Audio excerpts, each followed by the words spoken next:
अस्सलामु अलैकुम वरहमतुल्लाहि वबरकातुहू। अल्हम्दुलिल्लाहि वहदा वस्सलातु वस्सलामु अला मन ला नबिय्य बअदा अम्मा बाद। औज़ु बिल्लाहि मिनश शैतानिर रजीम। बिस्मिल्लाहिर रहमानिर रहीम। నిన్న వారం ఏం నేర్చుకున్నాం గుర్తుందా? ఎన్ని హదీసులు నేర్చుకున్నాం? 4. మొదటిది సూర్య కహాఫ్ పడుస్తుంటే ఒక మేఘం వచ్చింది, ఒక మబ్బు వచ్చి తనపై వాలి. రెండవది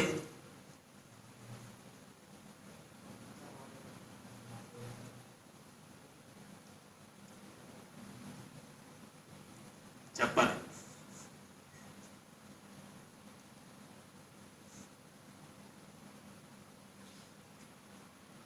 ఎవరైతే దివ్య గ్రంథంలోని చదువుతారో వారికి 30 పుణ్యాలు, ఒక అక్షరానికి 10 పుణ్యాలు.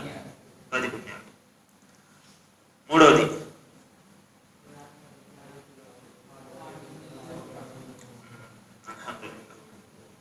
నాలుగవది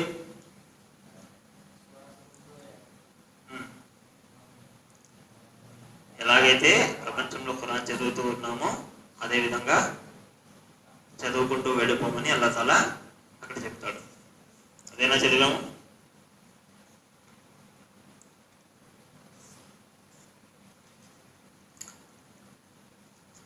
ఈరోజు మరొక చాప్టర్ ఏంటంటే ఖురాన్ను మధురాతి మధురంగా చదివేదాన్ని గురించి, వాటి యొక్క ఘనత.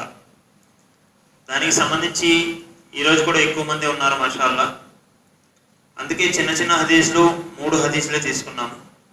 ఇన్షాల్లా వాటిని చాలా చదువుదాం. అయితే మనకు వచ్చిన పిల్లల్లో 3 కొత్త వాళ్ళు ఉన్నారు. నిన్న వారం వీళ్ళిద్దరు వచ్చారు, తర్వాత ఈరోజు మన భార్యలిద్దరు వచ్చారు. అయితే ఏదైతే ఆయత్ నేను ఒకసారి ముందు క్లాస్లో చదివాను అదే ఆయత్ని ఒకసారి మనం గుర్తు చేసుకుందాము. ఆ హదీస్ని కూడా మనం గుర్తు చేసుకుందాము. ఇక్కడికి వచ్చినప్పుడు మనం ఇక్కడ వస్తున్నామంటే అది అల్లాహ్ యొక్క కారుణ్యం మనపై ఎంత ఉంటుందంటే, ఎక్కడైతే అల్లాహ్ యొక్క మాటలు చెప్పుకుంటూ మనం కూర్చుంటామో అక్కడ దైవదూతలు వెతుక్కుంటూ వస్తారట.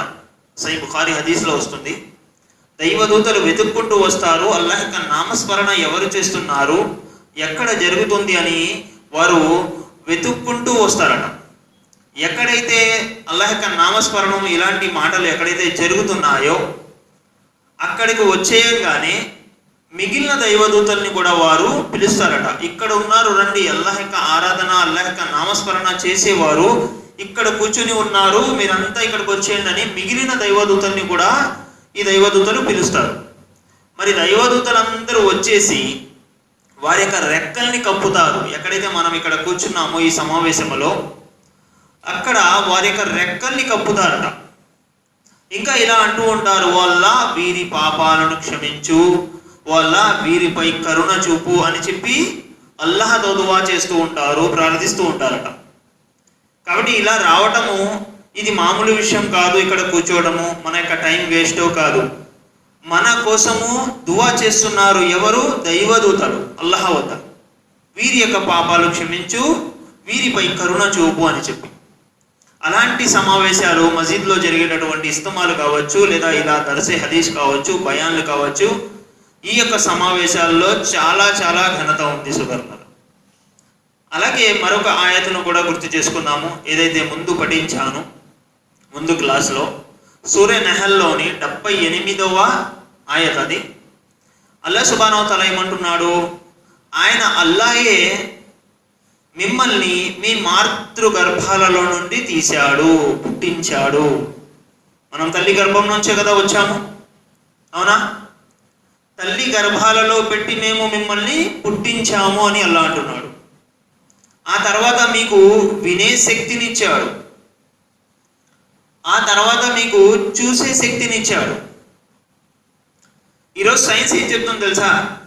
అల్ట్రాసౌండ్ మిషన్ ఉంది కదా, ఈరోజు పిల్లాడు ఎలా తయారవుతాడు, ఏ దశలోంచి ఏ దశకు చేరుకుంటాడు అనేటటువంటి ప్రక్రియ చెబుతూ ఉంటుంది అనమాట సైన్స్ ఈరోజు. అందులో చెప్పబడిన విషయం ఏమిటో తెలుసా? మొదటిగా తయారైన తర్వాత, పిల్లోడు తయారైన తర్వాత మొదటిగా వచ్చే శక్తి ఏమిటంటే వినికిడి శక్తి, ఆ తర్వాత చూసే శక్తి, అక్కడ ఇవ్వబడుతుంది కడుపులో ఉండంగానే అని ఏం చెప్తుంది? అల్ట్రాసౌండ్ మిషన్ సైన్స్ చెప్తుంది, మెడికల్ సైన్స్. అల్లాహ్ సుబ్హానహు వ తఆలా 1400 సంవత్సరాల క్రితమే ఈ ఆయతలో తెలియజేశాడు, మేము మీకు వినికిడి శక్తిని ప్రసాదించాము, ఆ తర్వాత చూసే శక్తిని ప్రసాదించాము, ఇంకా హృదయాన్ని ప్రసాదించాము. ఎందుకంటే దీని ద్వారా మీరు అల్లాహకు కృతజ్ఞతలు తెలుపుతారని. మనము ఎవరికైనా లేదా ఎవరైనా మనకు ఏదైనా సహాయం చేశారనుకోండి, మనం ఏం చెప్తాం? వారికి ఏం చెప్తాం? థ్యాంక్స్ చెప్తాం కదా. మరి అల్లాహకు థ్యాంక్స్ చెప్పే విధానం ఏమిటి? కృతజ్ఞతలు తెలుపుకునే విధానం ఏమిటి? అల్లాహ్ ఆజ్ఞలను పాటించడం. వాటిలో ఉత్తమమైనటువంటి ఆరాధన ఏది? అహం ఇబాదత్, ఉత్తమమైన ఆరాధన ఏది చెప్పాలి? నమాజ్. అల్హమ్దులిల్లాహ్.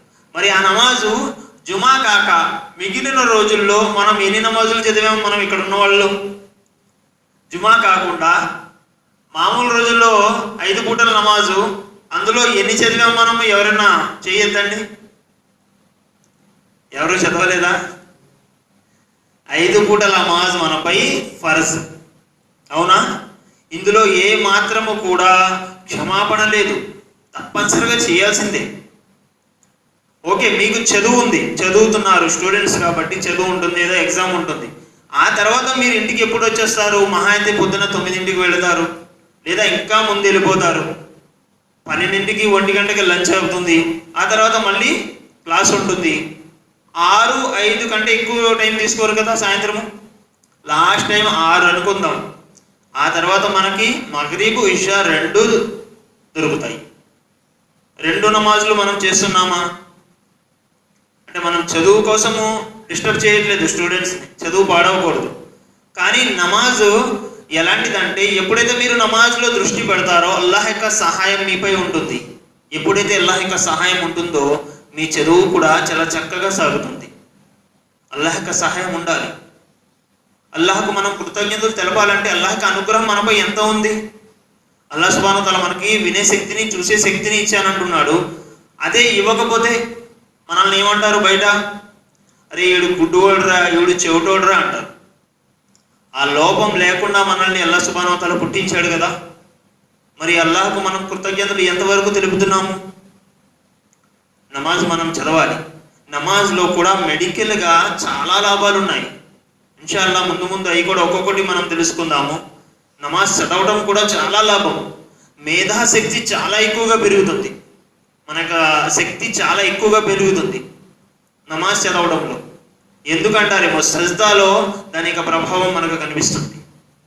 ఇన్షాల్లా విడివిడిగా చాలా చెప్పుకుందాం. ఇన్షాల్లా సమయం మళ్ళీ ఎక్కువ మనం తీసుకోకూడదు, కొద్దిగానే తీసుకుంటాను, వారం మీకు కొద్దిగానే ఇన్షాల్లా. మరి నమాజు 5 పూటల చదవకపోయినా ఎంతైతే మనకు ఎన్ని నమాజులు అయితే దొరుకుతున్నాయో అన్ని నమాజులు మనము ఖచ్చితంగా చేయాలి. చేద్దామా? ఇన్షాల్లా. అల్లాహ్ సుబ్హానహు వ తఆలా మనకు అందరికీ ఇచ్చుగాక. ఆమీన్.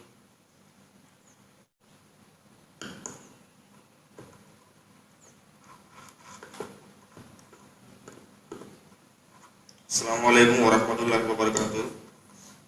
దైవ ప్రవక్త సల్లల్లాహు అలైహి వసల్లం ఈ విధంగా ప్రవచిస్తుండగా తాను విన్నానని హజరత్ అబూ హురైరా రజియల్లాహు అన్హు తెలియజేశారు.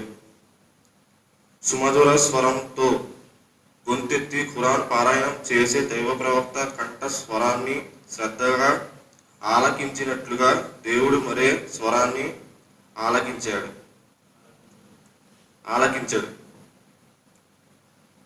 హజరత్ అబూ మూసా అష్అరీ రజియల్లాహు కథనం ప్రకారం దైవ ప్రవక్త సల్లల్లాహు అలైహి వసల్లం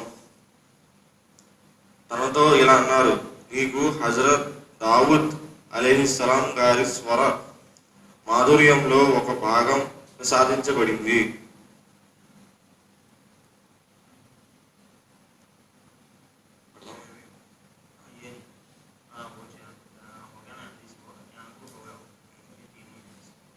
హజరత్ బారాబిన్ ఆజిబ్ రజియల్లాహు అన్హు కథనం: నేనొకసారి దైవ ప్రవక్త సల్లల్లాహు అలైహి వసల్లం ఇషా నమాజ్లో వత్తీన్ వజైతున్ సూరా పఠిస్తుండగా విన్నాను. ఆయనంతటి మధుర స్వరంతో ఖురాన్ పారాయణం చేసిన వారిని నేను ఎన్నడూ చూడలేదు.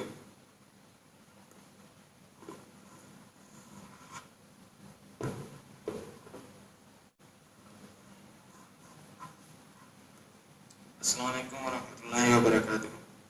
దైవ ప్రవక్త సల్లల్లాహు అలైహి వసల్లం ఈ విధంగా ప్రవచిస్తుండగా తాను విన్నానని హజరత్ అబూ హురైరా రజియల్లాహు అన్హు కథనం ప్రకారం తెలియజేశారు.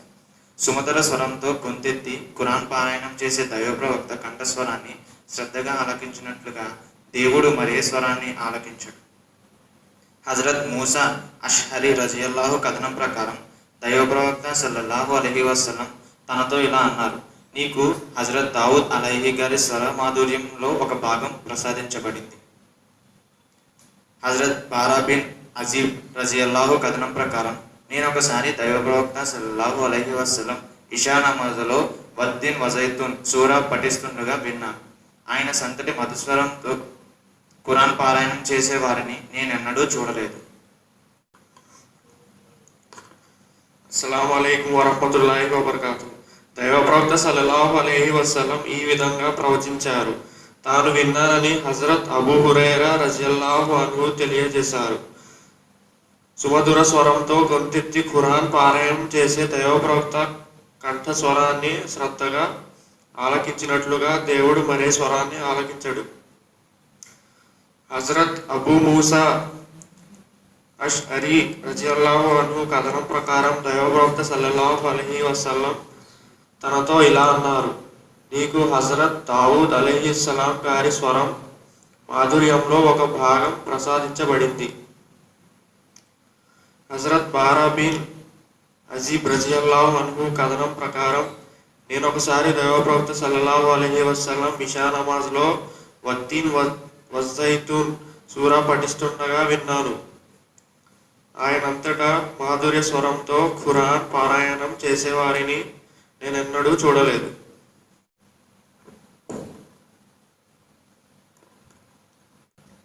దేవ ప్రవక్త సల్లల్లాహు అలైహి వసల్లం ఈ విధంగా ప్రవచిస్తుండగా తాను విన్నానని హజరత్ అబూ హురైరా రజియల్లాహు తెలియజేశారు.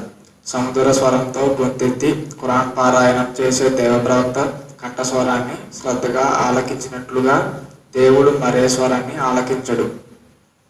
హజరత్ అబూ మూసా అష్అరీ రజియల్లాహు కథనం ప్రకారం దేవ ప్రవక్త సల్లల్లాహు అలైహి వసల్లం తనతో ఇలా అన్నారు: నీకు హజరత్ దావూద్ అలైహి గారి స్వర మాధుర్యంలో ఒక భాగం ప్రసాదించబడింది. హజరత్ బరా బిన్ అజీబ్ రజియల్లాహు కథనం నేను ఒకసారి దైవ ప్రవక్త సల్లల్లాహు అలైహి వసల్లం ఇషా నమాజ్లో వద్దీన్ వజైతున్ సూరా వర్తిస్తుండగా విన్నాను. ఆయనంతటి మధుర స్వరంతో ఖురాన్ పారాయణం చేసిన వారిని నేనెన్నడూ చూడలేదు.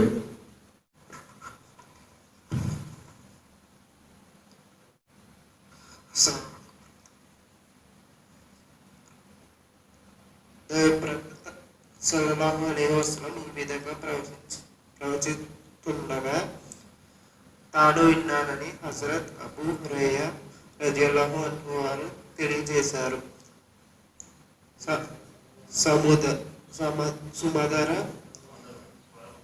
సుమధుర స్వరంతో గొంతెత్తి ఖురాన్ పారాయణం చేసే దైవ ప్రవక్త కంఠస్వరాన్ని శ్రద్ధగా ఆలకించినట్లుగా దేవుడు మరే స్వరాన్ని ఆలకించడు. హజరత్ అబూ మూసా అష్అరీ రజియల్లాహు అన్హు కథనం ప్రకారం దైవ ప్రవక్త సల్లల్లాహు అలైహి వసల్లం తనతో ఇలా అన్నారు: నాకు హజరత్ దావూద్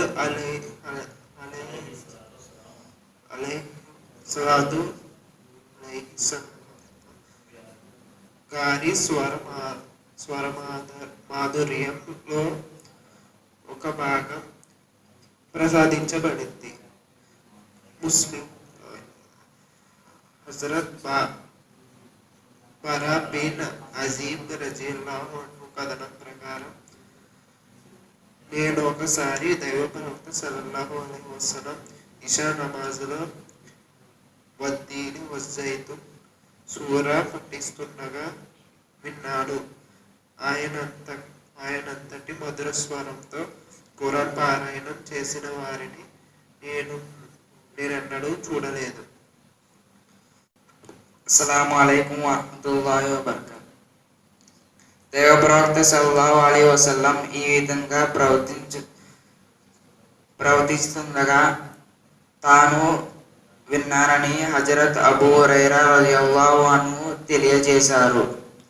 సుమధుర స్వరంతో గొంతెత్తి ఖురాన్ పారాయణం చేసే దైవ ప్రవక్త కంఠస్వరాన్ని శ్రద్ధగా ఆలకించినట్లుగా దేవుడు మరే స్వరాన్ని ఆలకించడు.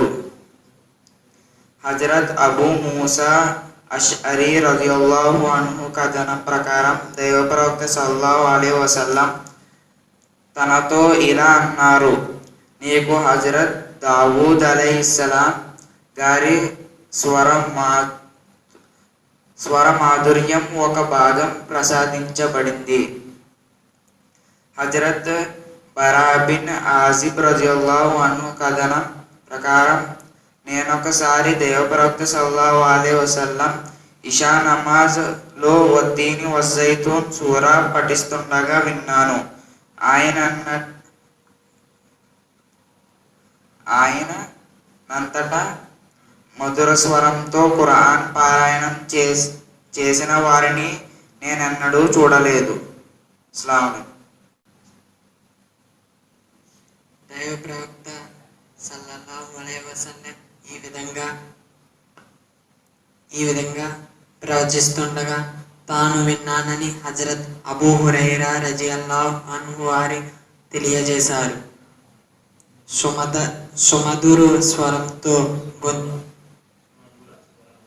సుమధుర స్వరంతో గొంతెత్తి ఖురాన్ పారాయణం చేస్తే దైవ ప్రవక్త కంఠస్వరాన్ని శ్రద్ధగా ఆలకించినట్లుగా దేవుడు మరి ఏ స్వరాన్ని ఆలకించడు. హజరత్ అబూ మూసా అషారీ రజియల్లాహు అన్హు కథనం ప్రకారం దైవ ప్రవక్త ముహమ్మద్ సల్లల్లాహు అలైహి వసల్లం తనతో ఇలా అన్నారు: నీకు హజరత్ దావూద్ అలైహి గారి మాధుర్యంలో ఒక భాగం ప్రసాదించబడింది. హజరత్ బారా బిన్ అజీబ్ రజియల్లాహు అన్హు కథనం నేనొకసారి దైవ ప్రవక్త సల్లల్లాహు అలైహి వసల్లం ఇషా నమాజులో వద్దీన్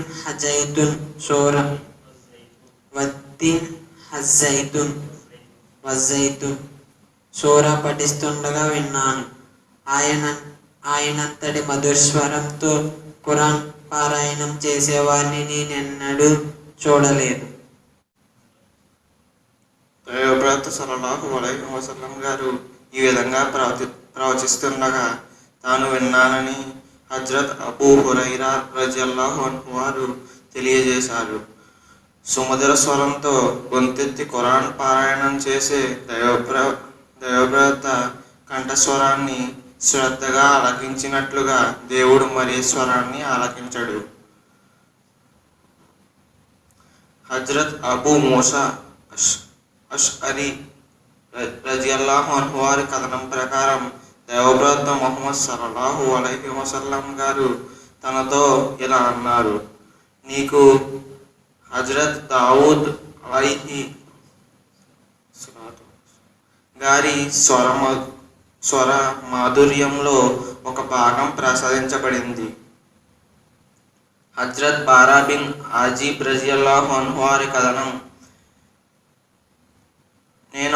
నేనొకసారి దైవప్రవక్త సల్లల్లాహు అలైహి వసల్లం గారు ఇషా నమాజులో వద్దీన్ వజ్జైతూన్ సూరా పాటిస్తుండగా విన్నాను.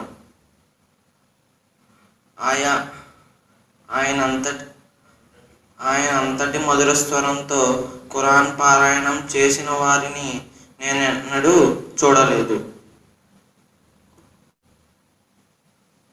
ప్రవక్త ముహమ్మద్ సల్లల్లాహు అలైహి వసల్లం ఈ విధంగా ప్రవహిస్తుండగా తను విన్నానని హజరత్ అబూ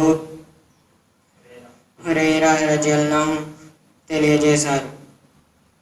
సుమధుర స్వరంతో గొంతెత్తి ఖురాన్ పారాయణం చేసే దైవ ప్రవక్త కంఠ స్వరాన్ని శ్రద్ధగా ఆలకించినట్లుగా దేవుడు మరి ఏ స్వరాన్ని ఆలకించలేడు. కథనం ప్రకారం హజరత్ అబూ మూసా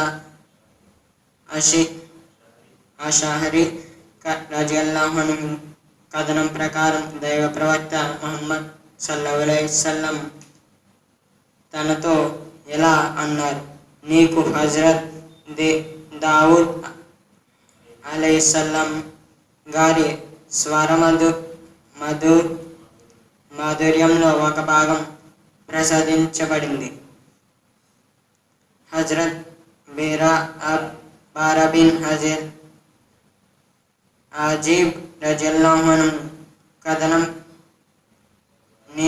నేనొకసారి దైవ ప్రవక్త ముహమ్మద్ సల్లల్లాహు అలైహి వసల్లం ఇషా నమాజ్లో వత్తీన్ వజూతున్ సూరా పాటిస్తుండగా విన్నాను. ఆయనంతటి మధుర స్వరంతో ఖురాన్ పారాయణం చేసేవారిని నేనెన్నడూ చూడలేదు. దైవ ప్రవక్త సల్లల్లాహు అలైహి వసల్లం వారు ఈ విధంగా ప్రవచిస్తుండగా తాను విన్నానని హజరత్ అబూ హురైరా రజియల్లాహు అన్హు వారు తెలియజేశారు. సుమధుర స్వరంతో గొంతెత్తి ఖురాన్ పారాయణం చేసే దైవ ప్రవక్త కంఠ స్వరాన్ని శ్రద్ధగా ఆలకించినట్లుగా దేవుడు మరే స్వరాన్ని ఆలకించాడు. హజరత్ అబూ మూసా అష్అరీ రజియల్లాహు అన్హు వారి కథనం ప్రకారం దైవ ప్రవక్త సల్లల్లాహు అలైహి వసల్లం వారు తనతో ఇలా అన్నారు, నీకు హజరత్ దావూద్ అలైహిస్సలాం గారి స్వర మాధుర్యంలో ఒక భాగం ప్రసాదించబడింది. హజరత్ బారా బిన్ అజీబ్ రజియల్లాహు అన్హు వారి కథనం ప్రకారం నేనొకసారి దైవ ప్రవక్త సల్లల్లాహు అలైహి వసల్లం వారు ఇషా నమాజ్లో వత్తీన్ వజూతున్ సూరా పఠిస్తుండగా విన్నాను. ఆయనంతటి మధుర స్వరంతో ఖురాన్ పారాయణం చేసేవారిని నేనెన్నడూ చూడలేదు. ఎలా వస్తే అలా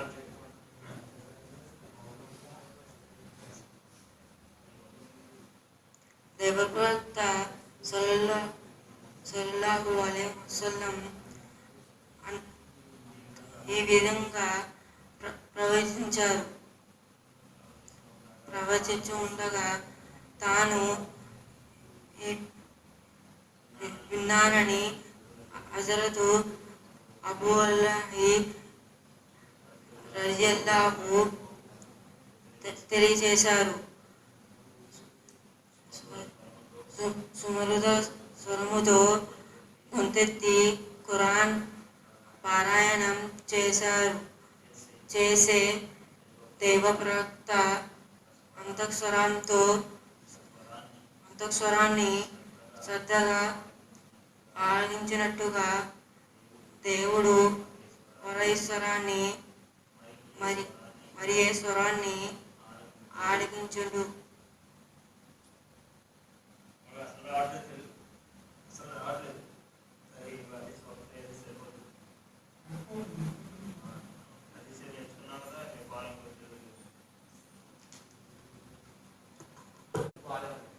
పర్లేదు, ఇక్కడ కాంపిటీషన్ ఏం జరగట్లేదు.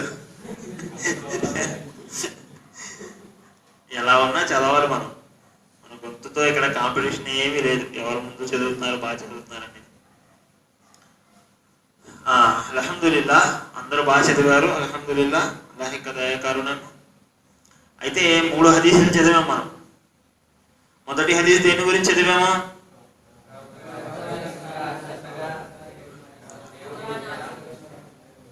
ఆలకించుడు. రెండవది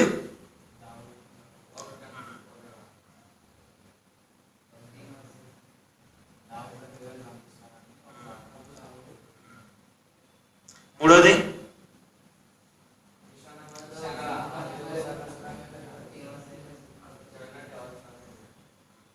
అంటే ఈ 3 హదీసుల్లో కూడా ఒక కామన్ విషయం ఒకటే ఉంది.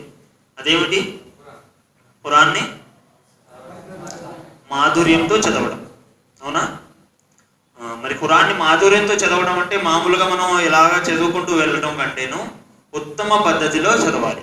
మొదటి హదీస్లో చెప్పబడిన విషయం ఏమిటి? అల్లాహ్ సుబ్హానహు వ తఆలా ప్రవక్త వారు చదువుతున్నప్పుడు ఎంతైతే మాధుర్యంగా చదివారు ప్రవక్త ముహమ్మద్ సల్లల్లాహు అలైహి వసల్లం వారు, ఆయన యొక్క స్వరాన్ని అల్లాహ్ సుబ్హానహు వ తఆలా శ్రద్ధగా ఆలకించినట్లు మరే స్వరాన్ని ఆలకించలేదట. అంటే ఎంత మాధుర్యంగా చదువుతున్నారు అంటే, మనము కూడా అంత మాధుర్యంగా మనం చదివితే అల్లాహ్ సుబ్హానహు వ తఆలా మన యొక్క ఈ కంఠ స్వరాన్ని కూడా అల్లాహ్ సుబ్హానహు వ తఆలా అంతే శ్రద్ధగా వింటాడు. ఎప్పుడైతే మనం ఖురాన్ని శ్రద్ధగా చదువుతామో, ఒక మంచి మాధుర్యంతో చదువుతామో అప్పుడు. అలాగే మరొక సహాబీతో కూడా ఇలా అన్నారనమాట, నీకు దావూద్ అలైహిస్సలాతు వస్సలాం వారి యొక్క ఒక భాగాన్ని నీకు కూడా ఇవ్వడం జరిగింది దేవుడు అని చెప్పి ఇక్కడ చెప్పడం జరిగింది. అలాగే మూడో హదీస్ విషయం, వత్తీని వజ్జైతూన్ సూర, మనం చిన్న చిన్న సూరాల్లో అదొకటి. అయితే ఈయన ఇషా నమాజ్లో ప్రవక్త ముహమ్మద్ సల్లల్లాహు అలైహి వసల్లం వారు చదువుతుంటే అంతటి మాధుర్యంగా ఎక్కడ వెళ్ళలేదు, అంత మాధుర్యంగా చదువుతున్నారు ప్రవక్త ముహమ్మద్ సల్లల్లాహు అలైహి వసల్లం వారు నమాజ్. ఉదాహరణకి ఈ సూర వత్తీని వజ్జైతూన్ వతూరి సీనీన వహాజల్ బలదిల్ అమీన్ అని కాదు, వత్తీని వజ్జైతూన్ వతూరి సీనీన్ వహాజల్ బలదిల్ అమీన్ లఖద్ ఖలఖనల్ ఇన్సాన ఫీ అహ్సని తక్వీమ్.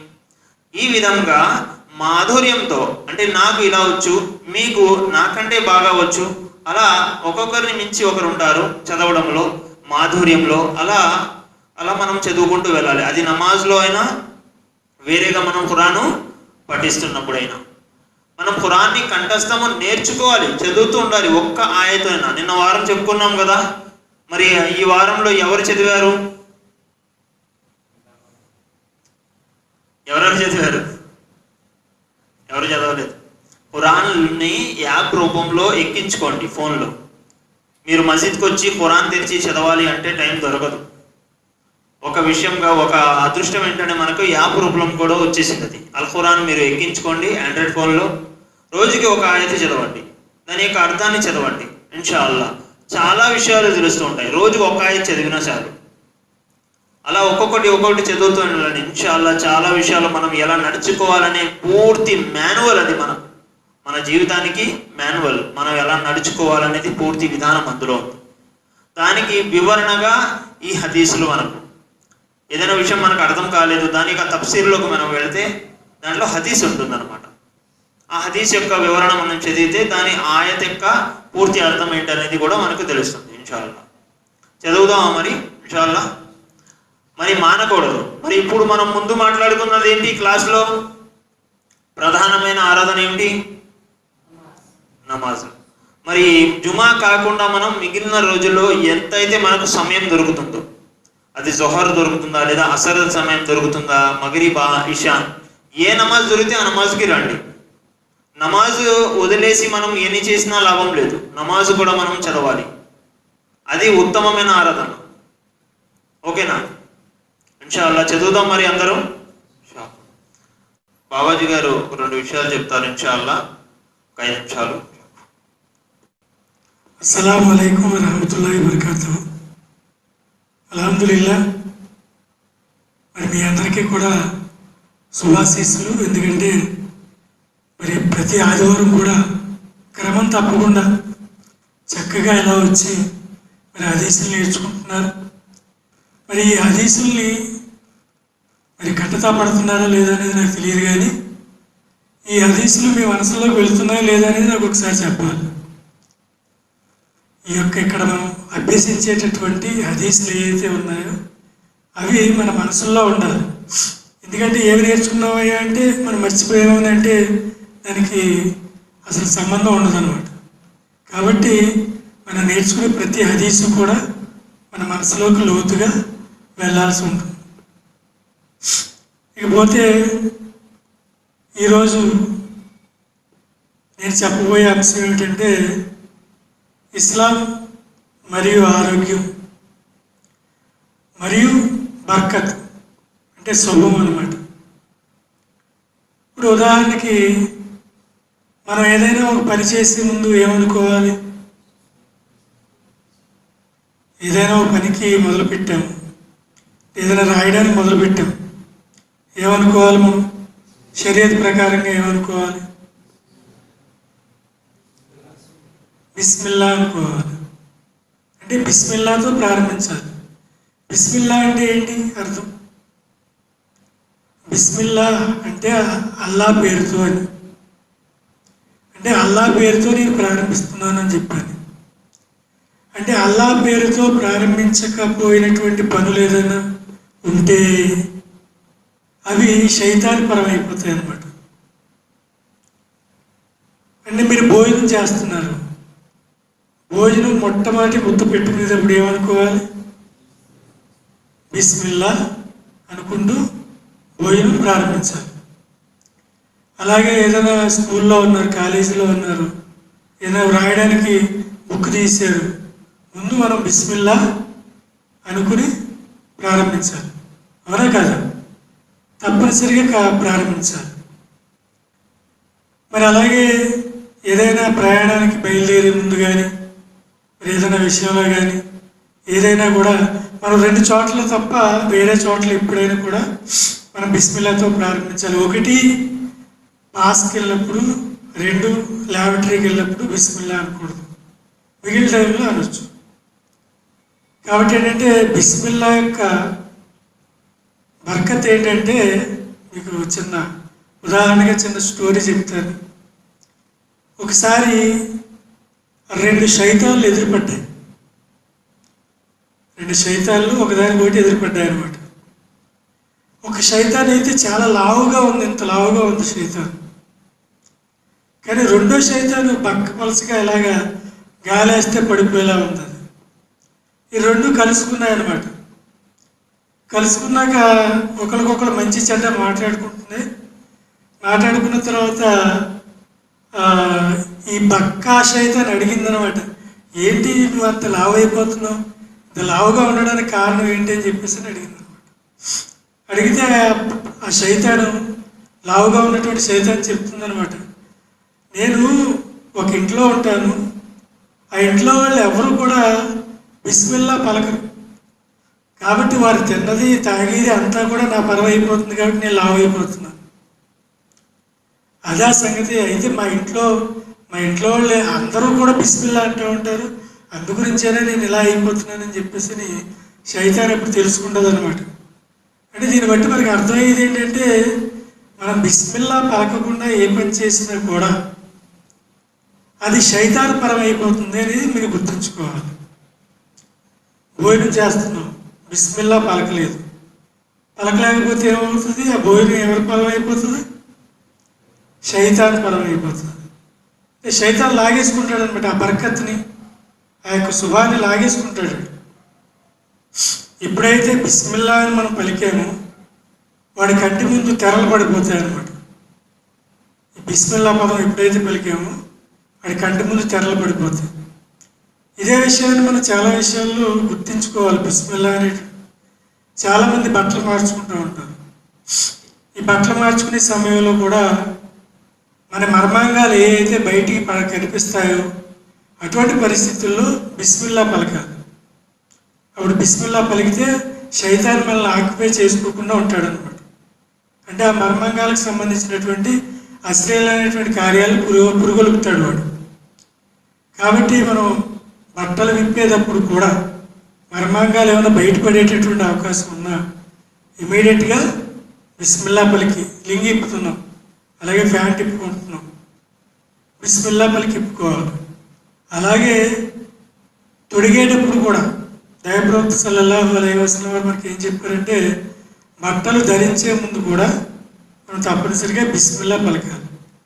మరి బిస్మిల్లా పలికి బట్టలు ధరించడం అంటే, ఉదాహరణకి మీరు చొక్కా తొడుగుతున్నారు, ఆ చొక్కా ఎటువైపు నుంచి తొడగాలి?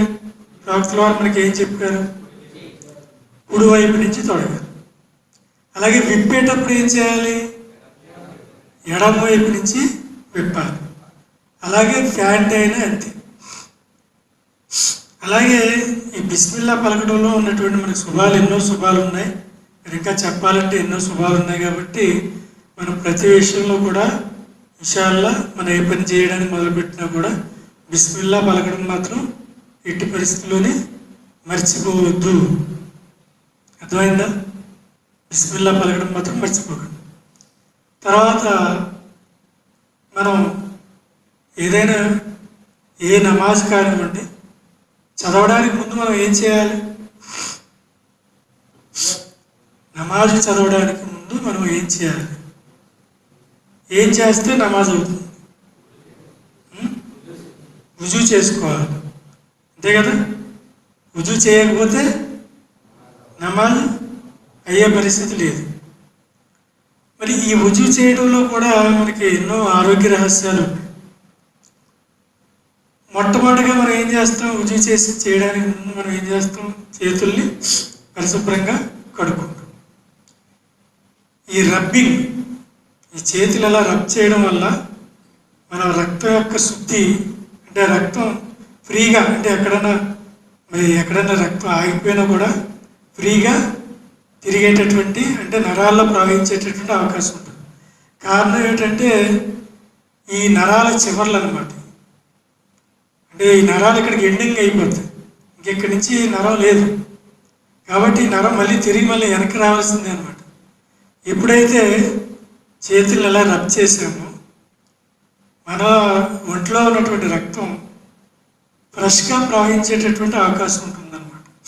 అంటే ఏదైనా కొవ్వుగడ్డ ఇలాంటివి ఏమైనా ఇలా చేసినా కూడా ఈ రబ్బింగ్ వల్ల, ఇలా రబ్ చేయడం వల్ల మన రక్తం సులువుగా ప్రవహించేటటువంటి అవకాశం ఉంటుంది. మరి చేతులు కడిగిన తర్వాత మనం ఏం చేస్తాం?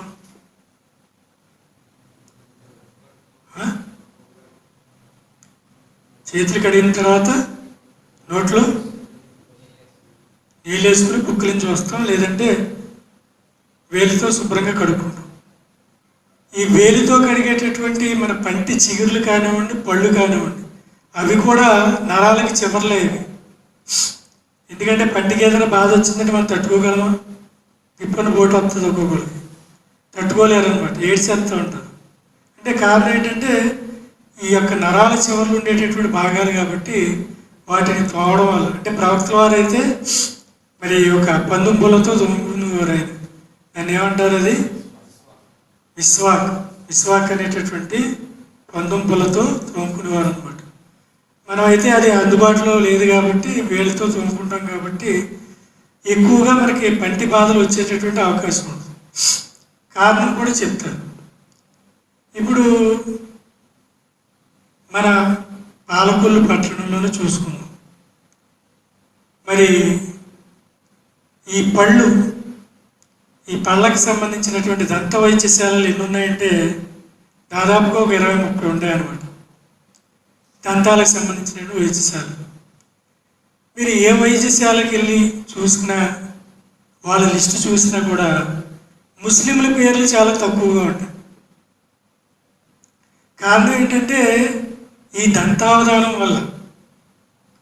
ఎప్పుడైతే మనం రోజు 5 పూట్ల రుజువు చేసుకుంటూ ఈ దంతాలను ఎప్పుడైతే పరిశుభ్రం చేసుకుంటున్నామో దంతాలకు సంబంధించిన, అంటే పళ్ళకి సంబంధించినటువంటి రోగాలు కానీ వేరే కానీ వచ్చేటటువంటి అవకాశాలు ఉండవు అన్నమాట. ఆ రకంగా చేతుల ద్వారా కొంత ఆరోగ్యం చేకూరుతుంది, అలాగే పళ్ళు తోముకోవడం ద్వారా ఆరోగ్యం చేకూరుతుంది. తర్వాత మనం ముఖం కడుక్కుంటాం, ముఖాన్ని రుద్దుతాం, కనీసం 3 సార్లైనా ముఖం కడగమని ప్రవక్తలు వారు చెప్పారు. మరి 3 సార్లైనా ముఖాన్ని రుద్దుతాం అన్నమాట. ఈ రుద్దడం వల్ల ఇవి కూడా నరాల చివర్ల, ఇదంతా కూడా ఇవన్నీ కూడా నరాల యొక్క చివర్ల అతి సున్నితమైనటువంటి నరాలు అన్నమాట. ఇవన్నీ ఎప్పుడైతే మనం రుద్దామో ఎక్కువగా, మరి చూడండి ముస్లింల్లో ఎక్కువగా వృద్ధాప్యం కనిపించదు, అంటే ముసలితనం కనిపించదు అనమాట. అంటే మొఖాలు మడతలాడిపోవడం అవి కనిపించవు. ఎందుకంటే కారణం ఏంటంటే రోజుకి 5 పూట్ల కూడా 5 పూట్ల 5 మూళ్ళు 15 సార్లు శుభ్రంగా చక్కగా ముఖాన్ని రుద్దుతో కడుక్కుంటాడు కాబట్టి ముఖం ముడతలు పడతాం అనేది ఉండదు. కాబట్టి వృద్ధాప్యం కూడా, అంటే ముసలితనం కూడా వెంటనే కనిపించదు అనమాట. ముఖం కూడా ఎల్లప్పుడూ కూడా ఒక రకమైనటువంటి ఆకర్షణ, అంటే ఆ ముఖం అంటే ఇప్పుడు 5 పూటలు నమాజ్ చేసేటటువంటి వ్యక్తి యొక్క ఆకర్షణ వేరుగా ఉంటుంది, ఆ ముఖంలో కళ వేరుగా ఉంటుంది అన్నమాట. ఈ రకంగా ముఖానికి కూడా పరిశుద్ధపరిచేటటువంటి ఇది. అయితే ఏంటంటే పూర్తిగా సంపూర్ణంగా ప్రవక్తల వారు ఏం చెప్పారంటే, ఎవరైతే వుజూ సక్రమంగా చేసుకుంటారో వాళ్ళ పాపాలన్నీ రాలిపోయాయి అన్నమాట. వాళ్ళ పాపాలన్నీ రాలిపోయినాయని చెప్పేశారు. అంటే పాపాలంటే ఏంటి? ఇటువంటి చిన్న చిన్న వ్యాధులు ఇవన్నీ ఉన్నాయి చూసారా, ఇవేమీ రాకుండా కూడా మనల్ని మనం కాపాడబడేటటువంటి ఒక రకమైనటువంటి ప్రక్రియ అన్నమాట వుజూ. అలాగే కాళ్ళు తోముతాం, 2 కాళ్ళు కూడా మొదట ఏ కాలు తోముతాం? ఎడమ చేతితో, కుడి కాలు తోముతాం.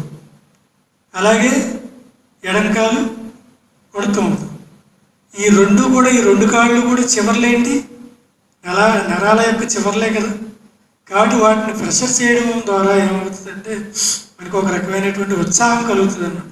మీరు ఎప్పుడైనా చూడండి, సంపూర్ణంగా ఎప్పుడైతే రుజువు చేసుకుని బయటకు వచ్చారో మీరంతా ఫ్రెష్ అయిపోయినట్టుగా ఉంటుంది. మీ శరీరం అంతా కూడా, ఒళ్ళంతా కూడా ఫ్రెష్ అయిపోయినట్టుగా ఉంటుంది. మీరు ఎప్పుడైనా గమనించారు?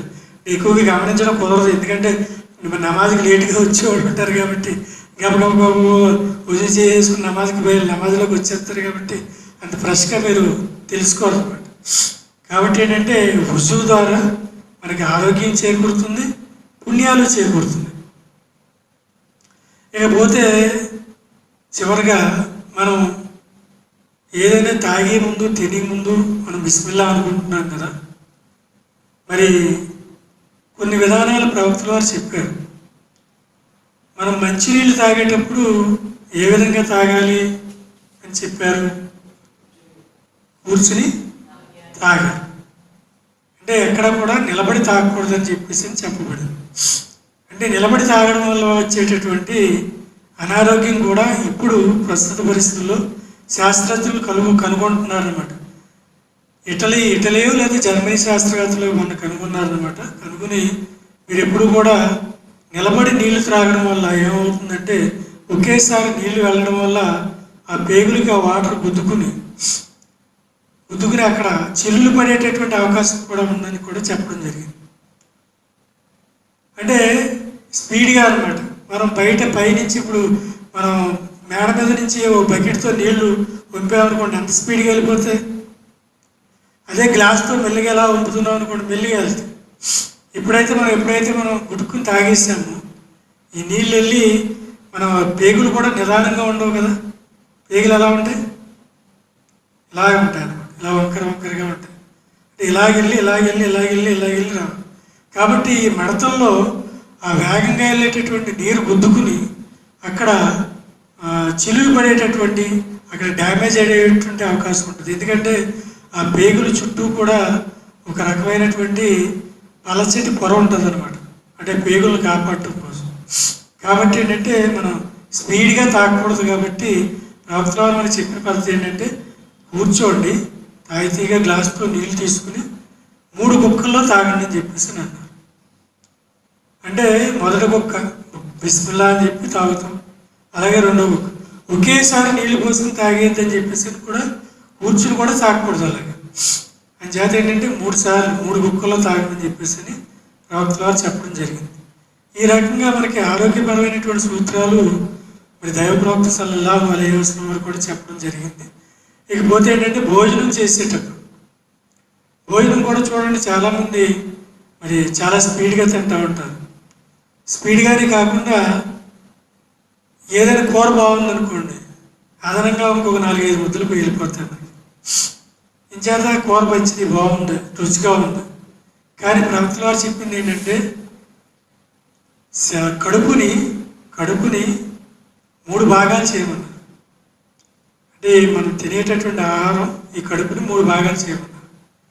ఈ 3 భాగాలు చేసి ఒక భాగం భోజనానికి, ఒక భాగం నీటికి, ఒక భాగం గాలికి, ఈ 3టికి వదలండి అని చెప్పేసి అన్నారు.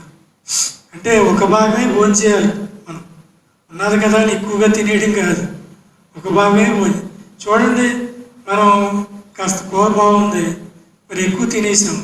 ఎక్కువ తినేస్తే ఏమవుతుంది? గుప్తా వేస్తుందో నిద్ర వచ్చేస్తుంది, అవునా కాదు? అంటే అంటే కదలలేము మెదలలేము, ఎక్కడ కూర్చున్న వాళ్ళు అక్కడే కూర్చుంటాం, బద్ధకం వచ్చేస్తుంది. కారణం ఏంటి అంటే ఆహారం ఎక్కువ అయిపోయింది అనమాట. అలా ఆహారం ఎక్కువ తీసుకోకూడదు అని కూడా దైవప్రవక్త చెప్పారు. చూడండి, ఎక్కడైనా చూడండి మీరు, ముస్లింలు ఎవరికి కూడా పొట్టలు ఉండవు. పెద్ద పెద్ద పొట్టలు ఉన్న ముస్లింలు చూసారా మీరు ఎక్కడన్నా? చాలా రేరుగా బాగా వయసు పెద్దవాళ్ళు ఎవరైనా కనిపించవచ్చు తప్ప మిగతా వాళ్ళు ఎవరు కనిపించరు. కారణం ఏంటంటే దైవప్రవక్త సల్లల్లాహు అలైహి వసల్లం వారి సున్నతిని మనం నిలబెడుతున్నాం కాబట్టి. ఆయన ఏ రకంగా చెప్పారో ఆ రకంగా పాటిస్తే మనకు ఒక ప్రక్కన ఆరోగ్యం బాగుంటుంది, అన్ని విధాలుగా కూడా బాగుంటుందని మరి దైవప్రవక్త సల్లల్లాహు అలైహి వసల్లం వారి ద్వారా మనం తెలుసుకున్నటువంటి విషయాల్ని మనం చక్కగా పాటిస్తూ ఇన్షాల్లా ఏదైతే మనం ఈ యొక్క ప్రతి ఆదివారం మరి ఎంతో కష్టపడి మీరు నేర్చుకుంటున్నారు, ఏమి నేర్చుకుంటున్నారు? హదీస్ని నేర్చుకుంటున్నారు. ఈ హదీస్లో ఏదైతే చెప్పారో, హదీస్ అంటే ఏమిటి? మనం ఏం చెప్పుకున్నాం గత వారం? హదీస్ ఎవరి మాట? ప్రవక్త సల్లల్లాహు అలైహి వసల్లం వారి మాట. ఆయన మాట ఎప్పుడైతే మనం పాటిస్తామో మనకి అన్ని విధాలుగా కూడా మనకి ఆరోగ్యం చేకూరుతుంది, బర్కత్ చేకూరుతుంది, అంటే శుభం కూడా చేకూరుతుంది. అల్లా యొక్క రహమత్ కూడా కురుస్తూ ఉంటుంది అన్నమాట. ఇప్పుడు ఈ ప్రాంతం ఉంది, ఈ ప్రాంతంలో కొన్ని వేల మంది దైవదూతలు ఉన్నారు, కానీ మనకు కనిపించడం. ఎందుకంటే వాళ్ళంతా వెళ్ళి అల్లతో చెప్తారనమాట, ఏ అల్లా నీ గురించి అక్కడ ఇంతమంది దాసులు మరి నీ యొక్క మాటలు, అలాగే నీ యొక్క ఆఖరి ప్రవక్త యొక్క మాటలు అన్నీ కూడా వింటున్నారు, చాలా శ్రద్ధగా వింటున్నారు, శ్రద్ధగా విని వాళ్ళు ఆచరణ చేయడానికి కూడా వాళ్ళు సిద్ధపడుతున్నారు అల్లా అని చెప్పేసి వాళ్ళు చెప్తే అల్లా ఎంతో సంతోషిస్తాడు అనమాట. చేత ఎప్పటికప్పుడు ఈ రిపోర్ట్ అక్కడికి వెళ్ళిపోతూ ఉంటుంది అనే విషయాన్ని మీరు తప్పనిసరిగా గుర్తుపెట్టుకోవాలి. ఇక్కడ మనమే కాదు, మనతో పాటు దైవదూతలు కూడా ఉన్నారు ఇక్కడ అనేటటువంటి విషయాన్ని కూడా గుర్తుపెట్టుకోవాలి. అల్హమ్దులిల్లా మరి ఇక్కడి నుంచి మనం ప్రతి ఆదివారం ఏ విధంగా అయితే వస్తున్నామో అదే విధంగా వచ్చి చక్కగా హదీసులు నేర్చుకోవడం ద్వారా మనం ఒక మంచి, ఎందుకంటే ఒక 2-3 మాసాల్లో మీ అందరితో కూడా చిన్న చిన్న ప్రసంగాలు ఇప్పించేటటువంటి ప్రయోగం కూడా చేస్తాం ఇన్షాల్లా. మీరు అలాగే ప్రయోగం చేసి ఆ ప్రయోగం సత్ఫలితాన్ని ఇస్తే ఇన్షాల్లా ఇదే మసీదులో ప్రతి శుక్రవారం కాకపోయినా 4 శుక్రవారాల్లో 1 శుక్రవారం కానీ 2 శుక్రవారాలు కానీ మీలో ఎవరైతే ఈ ప్రసంగాలకు తయారవుతారో వాళ్ళతో ప్రసంగం ఇప్పిద్దాం ఇన్షాల్లా. అలా చేయడానికి సిద్ధంగా ఉన్నారు కదా? మీరు బాగా నేర్చుకుంటారు కదా? అల్హమ్దులిల్లా. అస్సలాము అలైకుం. అల్హమ్దులిల్లా. చాలా మంచి విషయాలు చెప్పారు బాబాజీ గారు. సైన్స్కి సంబంధించింది కూడా మనం వజుకి, మంచినీళ్ళు తాగేటప్పుడు, ఇంకా భోజనం చేసేటప్పుడు చేసే పనులు ప్రయోజనం ఏమిటి, సైన్స్ ప్రకారంగా కూడాను మనకు ఆరోగ్య పరంగా కూడా అది లాభాలనే విషయాలు తెలియజేశారు. అల్హమ్దులిల్లా. మరి ఈ విధానాలు పాటిస్తూ ఉండాలి మనము ఇన్షాల్లా. అల్లాహ్ సుబ్హానహు వ తఆలా ఎన్నైతే మాటలు విన్నామో ఈరోజు వాటిపై అమలు ఆచరించే భాగ్యాన్ని ప్రసాదించుగాక. ఆమీన్. అల్లాహ్ సుబ్హానహు వ తఆలా మనందరి జీవితాలలో కూడా శుభాలను ప్రసాదించుగాక. ఆమీన్. మా యొక్క కష్టాలను దూరం చేయగాక. ఆమీన్. వాఖిరు దావానా అల్హమ్దులిల్లాహి రబ్బిల్ ఆలమీన్. అస్సలాము అలైకుం వరహ్మతుల్లాహి వబరకాతుహు.